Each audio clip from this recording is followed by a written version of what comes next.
श्री कृष्ण कहते हैं कि मनुष्य को केवल किसी के विनम्रता के आगे झुकना चाहिए, किसी के शक्ति के आगे, किसी के रूप के आगे और किसी के धन के आगे तो बिल्कुल ही नहीं झुकना चाहिए। श्री कृष्ण कहते हैं कि जिसका देह और मन शुद्ध न हो उसका मंदिर में जाकर पूजा करना व्यर्थ है। श्री कृष्ण कहते हैं कि बारिश और धूप दोनों के मिलने से ही इंद्रधनुष बनता है, इसलिए खूबसूरत जिंदगी के लिए सुख और दुख दोनों ही जरूरी है। श्री कृष्ण कहते हैं कि जो सत्य के रास्ते पर चलते हैं उनके जीवन में परेशानी जरूर आती है, लेकिन भगवान उसकी नाव को कभी डूबने नहीं देते। श्री कृष्ण कहते हैं कि कौन क्या कर रहा है, कैसे कर रहा है, क्यों कर रहा है, इन सब से मनुष्य जितना दूर रहेगा उतना ही खुश रहेगा। श्री कृष्ण कहते हैं कि जिस डर से आत्मविश्वास की हानि होने लगे उस डर का अंत करना आवश्यक हो जाता है।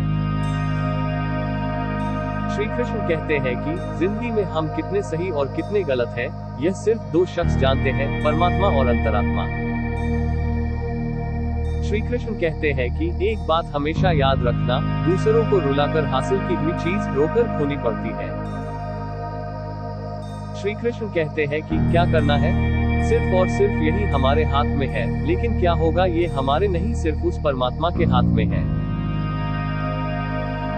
श्री कृष्ण कहते हैं कि यदि धर्म की रक्षा करने के लिए कोई भी वचन या कोई भी प्रण तोड़ना पड़े तो वह धर्म नहीं कहलाता। श्री कृष्ण कहते हैं कि समय कभी नहीं रुकता, आज यदि बुरा चल रहा है तो कल अवश्य अच्छा आएगा। मनुष्य को केवल निस्वार्थ भाव से कर्म करना चाहिए।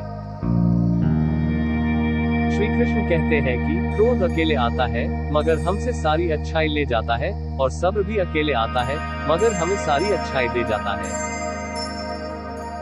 श्री कृष्ण कहते हैं कि परमात्मा दोनों तरह से आजमाते हैं, देकर भी और लेकर भी।